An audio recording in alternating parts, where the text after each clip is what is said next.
لله الذي علم بالقرآن خلق الإنسان علمه البيان والصلاة والسلام على سيدنا ومولانا وحبيبنا وشفيعنا محمد صلى الله عليه وسلم خير الإنسان وعلى آله وصحبه ومن تبعهم بإحسان إلى يوم الميزان أما بعد قال الله تعالى في القرآن الكريم أعوذ بالله من الشيطان الرجيم بسم الله الرحمن الرحيم إن هذا القرآن يهدي للتي هي أقوم ويبشر المؤمنين الآية وقال نبينا محمد صلى الله عليه وسلم اقرأوا القرآن فإنه يأتي يوم القيامة شفيعا لأصحابه صدق الله العظيم. Puja dan puji syukur seraya seyogyanya kita panjatkan kepada Allah Subhanahu wa taala yang tentunya atas karunia rahmat, taufik, hidayah juga inayah Allah kita semua alhamdulillah masih diberikan penghidupan oleh Allah, masih diberikan nikmat sehat wal afiat oleh Allah, dipanjangkan usia kita oleh Allah Subhanahu wa taala, dan sejatinya kita semua dianjurkan oleh Allah untuk senantiasa beramal dan beribadah di jalan Allah. Mudah-mudahan kita semua termasuk golongan orang-orang yang selalu mendapat hidayah dari Allah Subhanahu wa taala. Amin ya rabbal alamin.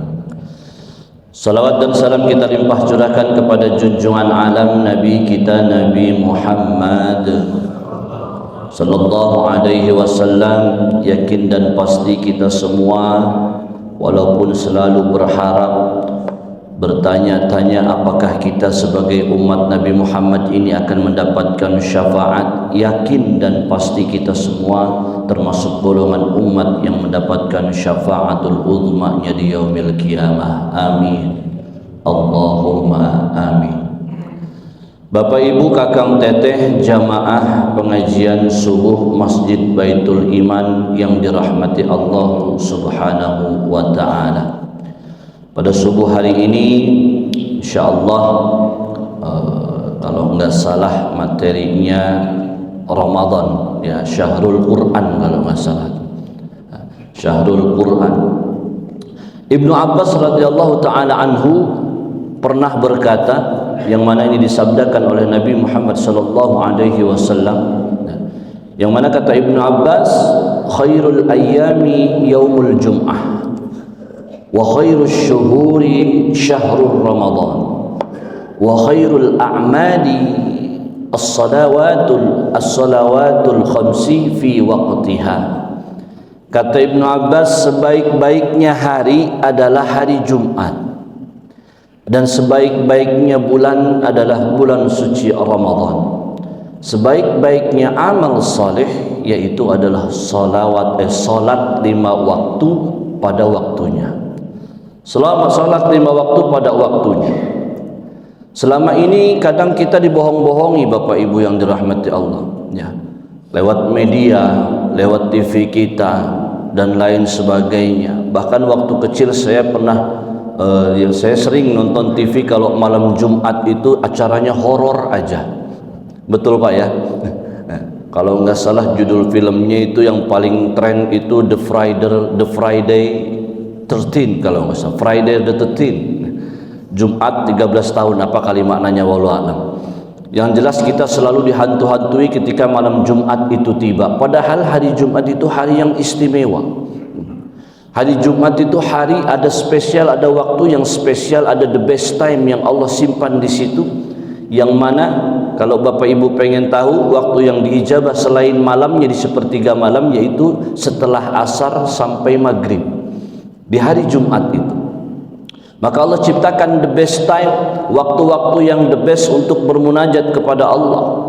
baik di setiap harinya, di setiap minggunya, di setiap bulannya, bahkan di setiap tahunnya. Kalau setiap hari mungkin ada di sepertiga akhir malam, kalau di setiap Jumat, di setiap minggu ada di Jumat sore selain di sepertiga malam akhirnya. Kalau di setiap bulannya ada di tanggal 13, 14, 15-nya Ayyamul Bait, dan di setiap bulan, di setiap tahunnya ada yang namanya Syahrul Ramadan, yaitu bulan Ramadan. Bahkan bulan Ramadan ini bukan hitungan jamnya yang the best, bukan hitungan waktu-waktu yang khususnya, akan tetapi setiap detiknya, setiap menitnya, setiap jamnya menjadi waktu-waktu yang berpotensi untuk kita mendulang keberkahan dan pahala yang berlipat ganda daripada Allah Subhanahu wa ta'ala. Dan dikatakan, kata Ibnu Abbas, khairus syuhuri syahrul Ramadan. Kenapa dibilang bulan yang paling baik itu adalah bulan Ramadan? Salah satunya yang paling istimewa adalah karena bulan Ramadan di dalamnya diturunkan Al-Quranul Karim. Dulu kita nggak pernah tahu kapan sih diturunkannya Al-Quran.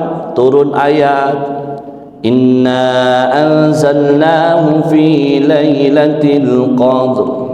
Oh, diturunkannya Al-Quran pada Lailatul Qadar. Sahabat pun bertanya kepada Nabi, Lailatul Qadar itu kapan? Belum turun ayat yang selanjutnya, ayat penjelasannya. Sementara dari bulan Muharram sampai bulan Dzulhijjah ini kan tempo waktunya banyak ya Pak. Berapa hari, ratusan hari. Turun lagi ayat, inna anzalnahu fi lailatin mubarakah inna kunna munzirin. Sesungguhnya Allah turunkan Al-Quran di malam yang penuh berkah, yang mana Al-Quran itu akan menjadi pengingat bagi kita sebagai umat Islam, sebagai umat Nabi Muhammad sallallahu alaihi wasallam. Itu pun masih belum jelas kapan Lailatul Mubarakah, yang mana Lailatul malam keberkahannya itu kapan. Dipersempit lagi oleh Allah, diturunkan surah Al-Baqarah ayat 185, Syahrul Ramadan alladzi unzila fihi al-Quran hudan linnasi wa bayyinatin minal huda wal furqan. Diturunkan lagi oleh Allah sebagai penjelas, dipersempit lagi waktunya, diperjelas lagi kapan si Al-Quran itu diturunkan, bahwasannya Al-Quran itu diturunkan di malam bulan suci Ramadan. Ulama sepakat, ada yang berbeda pendapat, ada yang turunnya di awal Ramadan katanya, kata ulama. Ada yang diturunnya pokoknya di malam-malam ganjil, baik itu dari awal Ramadan sampai akhir Ramadan. Bahkan ada ulama yang berpendapat tanggal 17 Ramadan. Ada lagi yang berpendapat di malam-malam ganjil di hari akhir di bulan Ramadan. Entahlah itu. Ada hikmah Bapak Ibu yang dirahmati Allah, kenapa kita tidak dikasih detail waktunya, malam apanya, malam tanggal berapanya, jam berapanya. Karena apa? Karena bisa-bisa kalau Allah jelaskan nanti katanya turun Al-Quran tanggal 21 Ramadan, atau kena nuka masjid tanggal 21 doang. Betul nggak Pak? Kalau dikasih tahu tanggal 23 Ramadan, atau yang taraweh tanggal 23 Ramadan, Masjid Baitul Iman ramenya tanggal 23 Ramadan doang nanti. Jadi Allah berikan kesempatan kita untuk mencari keberkahan itu. Allah berikan kesempatan kita untuk dekat dengan Al-Quran itu. Agar apa? Agar manusia lebih dekat dengan Allah di setiap detiknya, di setiap jamnya, di setiap harinya, minggunya, bulannya, selama bulan suci Ramadan. Alhamdulillah. Maka Al-Quran ini sebagai petunjuk bagi kita Al-Quran ini sebagai sarana untuk mendekatkan diri kita kepada Allah Subhanahu wa ta'ala. Al-Quran adalah kalamullah, bukannya kertas-kertas yang melayang, yang Allah layangkan, yang Allah terbangkan lalu turun ke bumi. Di situ sudah tertulis ayat-ayat Allah, bukan. Al-Quran bukanlah daun-daun yang berguguran dari pohonnya lalu sudah termaktub ayat-ayat Allah, bukan. Al-Quran bukanlah ranting pohon yang patah atau pelepah kurma yang patah dari pohonnya lalu termaktub di atasnya ayat-ayat suci Al-Quran, bukan Bapak Ibu. Tapi Al-Quran adalah kalamullah yang disimpan di Lauhil Mahfuz, disampaikan kepada malaikat Jibril, dibacakan kepada Nabi kita Nabi Muhammad sallallahu alaihi wasallam, sampailah kepada kita orang-orang komplek Baitul Iman Cicuri Permai. Alhamdulillah. Maka Al-Quran ini banyak sekali namanya. Ketika dibacakan oleh malaikat Jibril kepada Nabi Muhammad sallallahu alaihi wasallam, ya, la tuharrik bihi lisanaka lita'jala bih, inna alaina jam'ahu wa qur'anah thumma inna alaina bayanah. Ya Muhammad, ketika dibacakan Iqra, Nabi Muhammad bergetar Bapak Ibu, nggak bisa baca. Ini bukti kalau Al-Quran bukannya kalam Nabi. Ini bukti bahwa Al-Quran bukannya ucapan Nabi, tapi ucapan Allah, kalamullah. Karena Nabi nggak bisa baca, maka diulang oleh malaikat Jibril, Iqra, Iqra, sampai 3 kali. Iqra bismi rabbikal ladzi khalaq. Bacalah Al-Quran dengan nama Allah, dengan nama Tuhanmu yang menciptakanmu.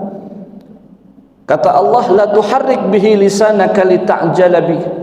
Jangan kau gerakan dulu lisanmu untuk buru-buru membaca Al-Quran. Inna alaina jam'ahu wa qur'anah. Nanti kami yang akan mengumpulkan, kata Allah, wa qur'anah, dan kami akan membacakannya kepadamu. Thumma inna alaina bayanah, dan kami akan menerangkan apa-apa yang ada di dalam Al-Quranul Karim itu. Maka namanya banyak Bapak Ibu. Al-Quran itu namanya banyak. Salah satunya adalah Huda, sebagai petunjuk. Kemudian Al-Furqan, sebagai pembeda antara yang hak dan batil. An-Nadhir, peringatan. Mubashir, pembawa kabar berita gembira. Kemudian apalagi itu? Ada Syifa, ya, sebagai penyembuh. Kalau kita yakin Bapak Ibu yang dirahmati Allah, ya, kita buka air mineral, kita bacakan ayat Al-Quran. Kalau kita sakit atau keluarga kita ada yang sakit, bacakan ayat Al-Quran kepada air itu, lalu air itu insya Allah menjadi penyembuh. Jangankan airnya, bacaan Qurannya saja bisa menjadi penyembuh buat penyakit. Betul apa tidak? Kalau kita ya yakin. Orang dulu emang begitu Pak. Orang dulu itu datang ke kiai, ya, bawa air. Pak Kiai, Pak Ustadz, mohon maaf dibacain sih, anak saya lagi sakit, teteh saya, kakak saya, orang tua saya lagi sakit. Yang dibacain sama kiai bukan mantra Pak, bukan. Om milahung simlahung simlahung, bukan. Yang dibacain adalah ayat Al-Quran. Ayat Al-Quran. Mau bacain apa? Ditambahin lagi doanya, Allahu shifai bismillahirrahmanirrahim. Allahumma rabban nas adhibil ba's ishfihi anta syafi wa afihi wa antal muafi la shifaan illa shifauk shifaan la yughadiru saqaman wa la alama ya kafi ya wafi ya habidu ya majid. ارفع عنه كل تعب شديد والمرض شديد والجيش العديد واجعله نورا من نورك وعزا من عزك ونصرا من نصرك وبهاء من بهائك وعطاء من عطائك وحراسة من حراستك وتأييدا من تأييدك يا ذا الجلال والإكرام والمواهب العظام. أسألك أن تكفيه من شر كل ذي شر إنك أنت الله الخالق الأكبر. وصلى الله على سيدنا محمد تسليما كثيرا طيبا مباركا فيه والحمد لله رب العالمين ظاهرا وباطنا وعلى كل حال. Itu doanya.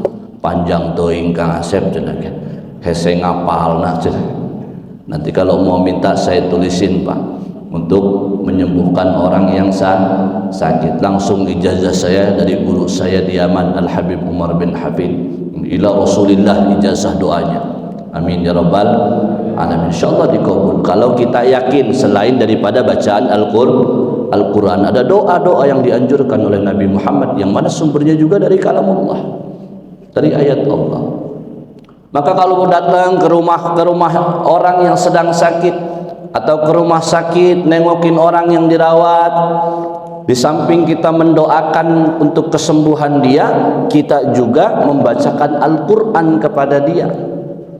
Dan kita pun meminta, dianjurkan oleh Nabi untuk meminta doa dari orang yang sakit. Doa orang yang sakit itu doa yang dijabah oleh Allah. Bacakan Al-Quran untuk orang yang sakit. Tapi kalau bapak lagi nengokin, jangan dibacain Yasin, Pak. Bisa kesinggung doang, nuker gering. Lagi sakit, assalamualaikum, gimana sehat Pak? Langsung baca Quran, Yasin wal Quranil Hakim. Kesinggung orangnya, Pak. Kira saya udah mati apa? Kata Nabi kan, iqra'u Yasin ala mautikum, ala mautakum. Bacalah Yasin atas orang-orang yang sudah mati. Ya bacalah, baca apa? Alam nashrah laka sadra wa wada'na anka wizra alladhi anqadha dhahrak. Baca yang lain enggak apa-apa. Kalau mau baca Yasin di dalam hati aja, Pak. Takut kesinggung doang. Nengokin orang yang sakit, bacain Quran. Minta doa dari orang yang sakit. Ya bawa sesuatu lah, Pak. Jangan tangan kosong. Nengokin orang sakit, nanyain doang. Apa yang dirasakan? Nggak ada yang dirasa. Orang nggak bawa apa-apa ke sini. Kalau bawa jeruk sekilo, ya mungkin ada yang dirasa-rasa. Kecut-kecut manis-manis dikit. Datang ke rumah sakit, ngedengok orang sakit, ngabisin makanan yang di dalam kamar rumah sakit. Bawa naon henteu. Tapi syarat itu mah syarat. Kalau enggak ada ya enggak apa-apa. Yang penting kita menjenguk orang sakit. Itu sebagian daripada adab Nabi kita, Nabi Muhammad sallallahu alaihi wasallam. Maka Bapak Ibu yang dirahmati Allah, kalau kita ingin bicara dengan Allah, ya bicara kepada Allah. Ya Allah, minta dikhusyuin dalam salat, minta diterima amal ibadah, minta diampuni segala dosa. Ya kadang kita doanya urusan dunia, duit. Pernah nggak sih kita doa yang levelnya high class gitu, yang levelnya VVIP gitu? Yang gimana Kang Asep ngedoa itu yang VVIP itu? Minta kekhusyuan dalam salat, minta diterima amal ibadahnya, minta diwafatkan husnul khatimah, minta dibaguskan bacaan Qur'annya. Nah, iya mangga doana ya Rozak, ya Rozak, burzuqna ya Allah, duit ya Allah, duit. Naik lebaran ya bajutan kabeli, THR belum turun. Mintanya sama Allah yang banyak, minta dikhusyukkan dalam ibadah. Ini kalau kita mau bicara sama Allah. Kalau mau Allah bicara sama kita, baca Al-Quran. Baca Al-Quran. Seolah-olah Allah sedang ngobrol sama kita. Kalamullah. Lagi orang galau sendirian misalkan, jauh daripada orang tua, baca, lagi sulit, lagi susah, lagi payah usaha, baca alam nashrah laka sadra, baca fa inna ma'al usri yusra, inna ma'al usri yusra. Baca Al-Quran, insyaallah akan menenangkan kita. Tadi sudah nama-namanya Al-Quran syifa'un, sebagai penyembuh, bukan penyakit yang ada di dalam diri kita, penyakit yang sakit apa medis saja, akan tetapi penyakit hati kita, penyakit pikiran kita, insyaallah akan tersembuhkan semuanya dengan izin Allah Subhanahu wa ta'ala. Terus Kang Asep, gimana saya ini bacaan Qur'annya belum benar, belum baik? Siti Aisyah radhiyallahu ta'ala anha wa ardhaha, mudah-mudahan Allah meridai Siti Aisyah istrinya Nabi, meriwayatkan alladzi yaqra'ul Qur'ana, ini dari Nabi kita Nabi Muhammad sallallahu alaihi wasallam, wa huwa mahirun bihi, orang yang membaca Al-Qur'an dan dia mahir membaca Al-Quran itu, ya, kata Nabi Muhammad sallallahu alaihi wasallam, ma safaratil kiramil bararati, orang yang dekat dengan Al-Quran, mengaji Al-Quran, setiap harinya bertambah, atau mungkin istiqomah, saya punya istiqomah bacaan Quran 10 ayat setiap hari, istiqomahkan, dawamkan, dan dia mahir membacanya. Apa kata Nabi? Kedudukannya sama dengan para malaikat penurun wahyu. Berarti kedudukannya sama dengan malaikat Jibril, Pak, orang yang dekat dengan Al-Quran itu. Kiramil bararati, yang mulia, yang tidak pernah melakukan maksiat. Kang Asep, saya bacaannya masih kurang bagus. Puguh saya ngajina karak pensiun kamari, karak nyekel Quran. Kumaha ya Kang Asep? Jangan berhenti di situ hadisnya, ada lanjutannya Bapak Ibu yang dirahmati Allah. Walladzi yaqra'ul Qur'ana yatata'u bihi lahu ajrani. Dan orang yang membaca Al-Quran, dia membacanya terbata-bata, baca bismillah gitu para runggu. Kalau mau baca surat-surat panjang, baca kulhu bagi masih salah-salah, apalagi baca surat panjang, Asep. Kata Nabi, walladzi yaqra'ul Qur'ana yatata'u, yang membaca Al-Quran masih terbata-bata, bacaannya belum fasih, tajwidnya masih Quran, lahu ajrani, dia mendapatkan 2 pahala. 1, dia mendapatkan pahala membacanya. Yang kedua, dia mendapatkan pahala capeknya membaca Al-Quran, lelahnya menggali ilmu tajwidnya, mengucapkannya. Alhamdulillah Kang Asep, saya nggak pernah salah. Kenapa? Karena saya nggak pernah baca Quran. Siapa? Kumaha tadi. Anjuran dari Allah. Al-Quran itu kitab kita, pedoman kita.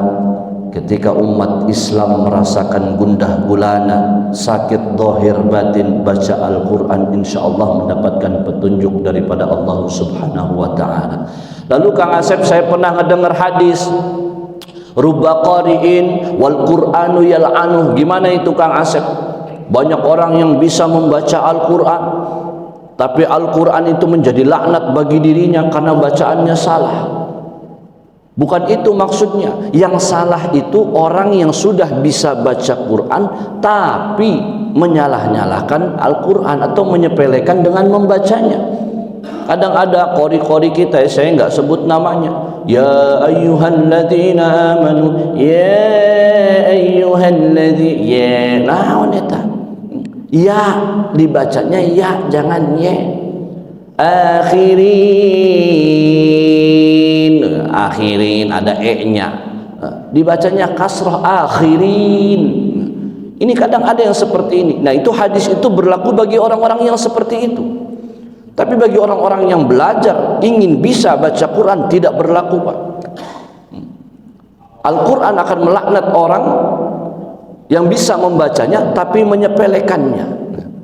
Lalu Kang Asep, saya pernah dengar di masjid-masjid temu Ammar Humaidi ngaji, kalau di kaset-kaset mau Jumat itu, wadduha wan laili idza saja ma wadda'aka rabbuka wa ma qala walal akhiratu khairun laka minal ula wa lasawfa yu'tika rabbuka fatarda. Gimana itu Kang Asep? Kalau itu ilmu qiraat, Pak. Kalau itu Bu Teteh ilmu qiraat, ada qiraat sab'ah, ada qiraat asyrah. Dulu ketika peperangan Badar, kaum kafir Quraisy mengalami kekalahan yang luar biasa. Setelah mengalami kekalahan yang luar biasa, mereka meminta perjanjian Hudaybiyah. Perjanjian Hudaybiyah itu untuk stop peperangan sementara. Nabi nggak boleh ke Mekah, umat Islam nggak boleh ke Mekah, akan disabotase kalau datang ke Mekah. Lalu Nabi menyepakatinya biar tidak ada korban lagi, karena memang kaum kafir Quraisy itu hancur lebur waktu itu perang Badar. Akhirnya dengan perjanjian itu Nabi leluasa jalan-jalan, healing. Nabi gak pernah healing Pak, lain bapak baik. Nabi juga pernah jalan-jalan. Momentum itu Nabi manfaatkan untuk jalan-jalan, untuk melihat umat Islam yang ada di utara, yang di bagian selatan, di bagian timur, di bagian barat. Nabi berkunjung. Ketika datang ke bagian baratnya negeri Arab, Nabi menemukan umat Islam yang bacaan Qur'annya nggak bisa wadduha, bacanya wadduha. Pulang Nabi ke kota Madinah. Wahai para sahabat, ketika aku bertemu dengan teman-teman di sana, mereka nggak bisa baca wadduha, bacanya wadduha. Ini namanya imalah kalau di ilmu qiraatnya. Lalu ya Rasul, bagaimana? Apakah itu sah bacaannya? Sah, karena mereka tidak bisa baca wadduha. Boleh, kata Nabi. Lalu Nabi pergi ke bagian selatannya Arab. Di sana ketemu Nabi dengan para sahabat dan dengan para umat Islam yang ada di sana yang udah Islam. Bacaan Qur'annya ihdinas sirata. Nggak bisa ngucapin sod, tapi sod itu diganti sama zai. Ihdinas siratal mustaqim. Pulang lagi ke Madinah, bilang lagi sama sahabat, di sana saya ketemu sahabat umat Islam, bacaan Qur'annya seperti ini. Lalu gimana ya Rasul? Sah, boleh Pak, tapi ada riwayatnya dan kudu ngaji ya Pak ya. Ini kudu disepakatin. Kalau emang mau baca qiraat sab'ah di Baitul Iman, ya kudu disepakatin ya. Kudu tahu juga makmumnya. Jangan mau imam baca qiraat sab'ah nanti disalah-salahin.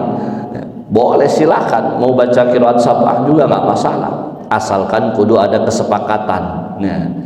Ujuk-ujuk jadi imam bacain qiraat sab'ah, makmum nggak ngerti ilmunya, lah ngamuk-ngamuk makmum, salah eta, salah.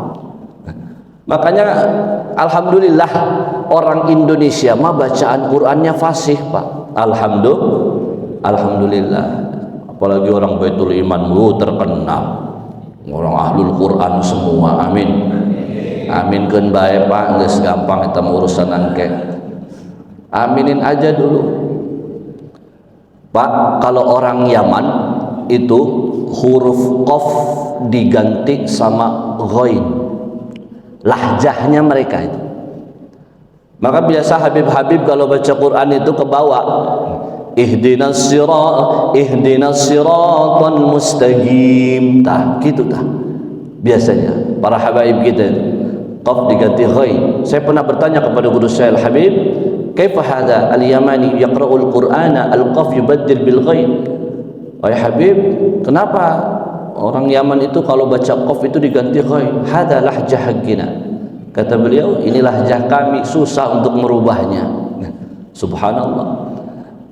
Tapi kalau ke bawah Al-Quran, apakah saya bilang, saya tanya lagi, hal ma tataghayyar ma'na ya Habib, apakah nggak merubah makna? La, naqsudu bi qiraatil mustaqim wa naqra'u bil mustaqim. Saya orang-orang Yaman khususnya katanya menyengaja untuk baca Qur'annya sebenarnya siratal mustaqim, cuma karena lahjahnya udah terbiasa ghaib jadi mustaqim. Lari lagi ke Mesir Pak. Ke Mesir itu kalau orang Yaman qafnya diganti alif, jadi biasa kalau ngomong qalbi galbi. Tapi kalau ke Mesir qafnya diganti alif Pak, jadi albi. Nah, ini subhanallah. Makanya orang-orang Arab tuh banyak yang nggak fasih baca Quran, banyak. Tapi orang Indonesia yang jauh peradabannya daripada Arab, orangnya banyak yang ahlul Quran, bacaannya fasih. Ya walaupun mungkin di Sunda memerennya baca huruf fa itu diganti pak baik. Iya, fa itu kan biasa baca pak, belum bisa fasih gitu. Kalau di Jawa itu saya sering dengar alamin ain itu diganti ngain. Alhamdulillahirabbil ngalamin, kolot-kolot biasanya teman. Nu sepuh-sepuh ya. Bahkan alhamdu itu jadi alkamdu. Ya Pak ya? Ada yang dari Jawa di sini. Saya dulu di Lirboyo, di Kerapiak tuh sering kalau lagi ke kampung-kampung ada yang ngimamin begitu. Alhamdulillahi rabbil alamin. Tah hesek dirobahna. Susah itu dirubah. Makanya subhanallah, kita alhamdulillah orang Indonesia ini mendapatkan lisan yang luar biasa dari Allah Subhanahu wa taala. Hanya kita saja yang kurang mempelajari lebih dalam bagaimana ilmu tajwidnya, ilmu fasahahnya. Bapak Ibu yang dirahmati Allah Subhanahu wa taala, maka di bulan suci Ramadan ini identik dengan bulan Al-Qur'an. Walaupun Al-Qur'an itu dianjurkan dibaca setiap hari, kan tetapi karena mungkin ayat tadi syahrul Ramadan alladzi unzila fihil Qur'an, di dalam bulan Ramadan ini bulan diturunkannya Al-Qur'an, maka identik dengan hadis Nabi Muhammad sallallahu alaihi wasallam, orang yang ahlul Qur'an akan dirindukan oleh surganya Allah. Ya, kita sering dengar akrab hadisnya, ya, al-jannatu mushtaqatun ila arba'ati nafar. Surga itu merindukan kepada 4 golongan. Yang pertama adalah talil Quran, orang yang senantiasa membaca Al-Quran. Kenapa? Karena Al-Quran menjadi syafaat bagi kita nanti di hari kiamat, Bapak Ibu. Syafaat yang paling unggul nomor 1 adalah Al-Quran. Bahkan diriwayatkan ketika nanti kita jalan di padang mahsyar, sudah melalui pintu hisab, sudah melalui pintu mizan, lalu siratul mustaqim kita lewati, lalu kemudian ada surga dan neraka sebagai tempat terakhir kita. Punten, kalau kita ahli Al-Quran Bapak Ibu, ini neraka ditutup, pintu neraka ditutup. Setelah siratul mustaqim kita langsung ke surganya Allah. Amin. Kalau ahli Al-Quran, ulah amin doang Pak. Kalau ahli Al-Quran nih, punten, surga, pintu neraka ditutup Pak, langsung surga tempat ente. Mangga katurang jadi wong serangi mah, langsung tempat ente surga. Syafaat Nabi yang nomor 2. Bahkan syafaat Nabi itu bagi orang-orang yang sudah teradab oleh Allah Subhanahu wa taala, katakanlah ada juga yang langsung ketika di padang mahsyar ikut dengan Nabi. Selama di dalam hatinya ada cahaya keimanan, insya Allah Nabi Muhammad sallallahu alaihi wasallam akan menolong kita untuk masuk ke dalam surganya Allah Subhanahu wa taala. Nomor 1 yang paling unggul adalah syafaatul Quran. Makanya syukur kalau punya anak hafidh Quran. Ada syafaat Quran, syafaat Nabi, syafaat orang saleh, syafaat syuhada dan lain-lain, dan termasuk juga syafaat anak yang hafal Quran Pak. Masya Allah, kalau Bapak punya anak yang hafal Quran Pak, Bapak punya kunci surga 1, tinggal buka doang Pak. Lain beli di pasar lama, lain semoga pokoknya mah nanti disimpan sama Allah, akan diberikan langsung insya Allah. Talil Quran, orang yang membaca Al-Quran akan dirindukan oleh surganya Allah Subhanahu wa ta'ala. Hafidhil lisan, orang yang menjaga lisannya akan dirindukan oleh surganya Allah. Apalagi mut'imil ji'an, orang yang memberikan makanan kepada orang lain akan dirindukan oleh surganya Allah. As-saimuna fi syahrir Ramadan, orang yang berpuasa di bulan suci Ramadan, dia akan dirindukan oleh surganya Allah Subhanahu wa ta'ala. Maka 4 poin yang tadi ini, yang di hadis ini, ya identiknya dengan bulan suci Ramadan, identiknya dengan bulan suci Ramadan. Persiapannya dari bulan Rajab masukin Ramadan itu, Nabi itu kalau mau masuk bulan Ramadan persiapannya bulan Rajab, yang mana Nabi selalu berdoa dan mengangkat tangannya bermunajat kepada Allah, Allahumma barik lana fi Rajaba wa Sya'bana wa ballighna Ramadana. Ya Allah, berkahi kami di bulan Rajab, berkahi kami di bulan Sya'ban, dan sampaikan kami ke bulan Ramadan. Kenapa? Karena di bulan Ramadan adalah bulan yang istimewa. Di dalamnya ada Al-Quran diturunkannya, di dalamnya ada malam Lailatul Qadar yang lebih mulia daripada 1000 bulan. Alhamdulillah, insyaallah kita semua akan mendapatkan Lailatul Qadar. Amin ya rabbal alamin. Bapak Ibu yang dirahmati Allah Subhanahu wa taala, sesibuk apapun kita, dekatkan diri kita dengan Al-Quran. Bacalah Al-Quran walau ayatan, satu ayat aja. Kata Nabi, Nabi nggak pernah ngitung, aku nggak pernah ngitung, nggak pernah ngomong kalau satu ayat itu satu huruf. Akan tetapi alif lam mim, alif dihitung satu huruf, lamnya dihitung satu huruf, mimnya dihitung satu huruf. Satu hurufnya balasannya 10 pahala, 10 kali lipat. Jadi Nabi itu pernah protes sama Allah. Nabi itu pernah protes sama Allah, ya Allah, kenapa sih aku nih diberikan fisik yang kecil seperti ini dan diberikan umur yang mungkin yang rata-rata nggak seperti nabi-nabi sebelumnya. Engkau bilang kepadaku aku akan diwafatkan umur 62, 63, baina sittin wa sab'in, di antara 60 dan 70. Sementara nabi-nabi sebelumnya ratusan tahun hidup, ratusan tahun berdakwah untuk mengajak umatnya kepada Allah. Kata Allah apa Pak? Muhammad, sekalipun badanmu aku ciptakan sekecil ini, rata-ratanya umat Muhammad itu ya sebegini ini. Nah, tapi kenapa aku ciptakan engkau postur tubuhmu seperti ini? Karena engkau akan lebih bersyukur atas nikmat-nikmatku.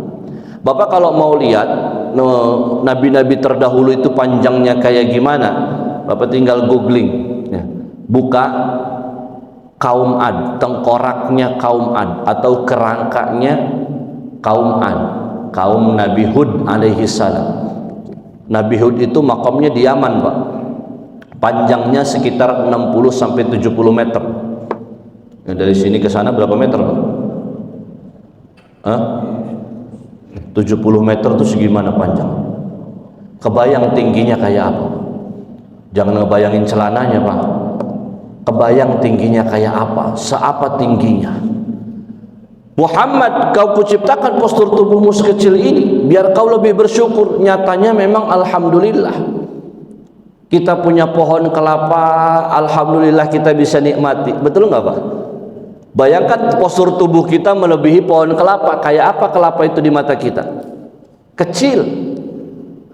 Semua yang ada di mata kita, kalau postur tubuh kita seperti nabi-nabi terdahulu, kita akan merasa sombong, semua dianggap kecil. Tapi ketika kita diberikan postur tubuh yang seperti ini, kita bisa jalan-jalan ke pantai, kita bisa jalan-jalan ke puncak, menikmati pemandangan, tadabbur alam. Dan engkau Muhammad, kuberikan umur yang singkat, tidak seperti umur umat nabi-nabi terdahulu, tapi amalanmu, satu amal yang kau kerjakan, aku balas 10 kali lipat. Mana dalilnya? Man jaa bil hasanati falahu asyru amsalihha. Siapa orang umat Nabi Muhammad yang melakukan satu kebaikan amal, falahu asyru amsalihha, maka baginya 10 kali lipat aku gandakan pahalanya. Wa man jaa bisayyi'ati fala yujza illa mithlaha wa hum la yudlamun. Siapa orang umat Nabi Muhammad, umat Islam yang melakukan kejelekan, tidak aku lipat gandakan 10 kejelekan, akan tetapi aku balas dengan kejelekan yang diperbuatnya. 1 banding 1 kalau kejelekan, tapi kalau kebaikan 1 pahalanya 10. Kalau kejelekan 1, balasannya cuma 1. Di Al-Quran banyak sekali peristiwa-peristiwa yang bisa menggugah kita untuk mendekatkan diri kita kepada Allah. Banyak sekali perintah-perintah yang mungkin Bapak Ibu, saya pribadi belum melaksanakan. Banyak mungkin di dalam Al-Quran peringatan-peringatan yang belum kita tahu. Maka kajilah Al-Quran Pak, dekati Al-Quran. Dari sekian banyak orang yang bisa membacanya, berapa banyak orang yang bisa membacanya dengan fasih dan benar, tartil dan mujawad. Dari sekian banyak orang yang bisa membacanya dengan tartil dan mujawad, berapa banyak orang yang bisa membacanya dengan merdu. Yang mana kata Nabi, zayyinul Qur'ana bi aswatikum, bacalah Al-Quran dan hiasilah Al-Quran dengan suaramu ya. Boleh Kang Asep baca Quran pakai irama? Boleh. Ada orang yang bilang oh haram hukumnya baca Quran pakai irama. Imam Masjidil Haram, Imam Masjidil Nabawi baca Qurannya pakai irama semua. Imam Sudais Bismillahirrahmanirrahim. pakai irama. Bayangin Pak, imam baca Quran nggak pakai irama. Bismillahirrahmanirrahim. Alhamdulillahirabbil alamin. Cek makmum kasurupan naon ya imamnya. Azan pakai irama bagus. Muadzin pakai irama bagus. Walaupun riwayatnya Bilal yang nggak pakai irama tapi nadanya ada, tapi panjang pendeknya bisa. Kalau nggak pakai irama, panjang pendeknya nggak kena. Makanya ilmu tajwid itu butuh irama, butuh selaras. Kalau panjang terus nggak bisa. Waladodin, kurang pantas kayaknya. Maka Nabi berstatement zayyinul Qur'ana bi aswatikum. Hiasi Quran itu dengan suaramu sebisanya. Nah, artinya pakai nada ya nada Al-Qur'an, pula pakai nada musik. Nauzubillahi min dzalik, Al-Qur'an disatukan dengan musik. Nauzubillahi min dzalik, apalagi disatukan dengan nyanyian-nyanyian. Sok bae solawatan ciptaan kiai-kiai kita, ulama-ulama kita nggak apa-apa, nggak masalah, tapi Al-Qur'an jangan sampai seperti itu. Harus ada lagu-lagu, macam-macam lagu yang bisa dibawakan. Ada bayati suri, jiharkah, syikah, nahawan dan lain sebagainya. Alhamdulillah, tahadus bin ni'am, saya tidak menceritakan kebaikan orang tua saya dengan berkah Al-Quran Pak. Dari sekian banyak orang di Indonesia, bapak saya salah satunya orang yang bisa masuk ke dalam Ka'bah. Abah saya, Abah Haji Ali Sobri, itu orang yang bisa masuk ke dalam Ka'bah. Kenapa? Karena dulu beliau ikut peserta MTQ di Mekah sana, dapat kebanggaan, dapat penghargaan dari rajanya dulu King Fahad. Nah, rajanya dulu King Fahad, peserta MTQ pada waktu itu dibukakan pintu Ka'bah, berkah Al-Quran, berkah Al-Quran. Siapa orangnya sekarang yang bisa masuk ke Ka'bah? Kalau bukan presiden, dan nggak semua presiden bisa masuk ke dalam sana, betul apa tidak? Saya nggak bicara masalah kemuliaan abah saya tadi, tidak, tapi itu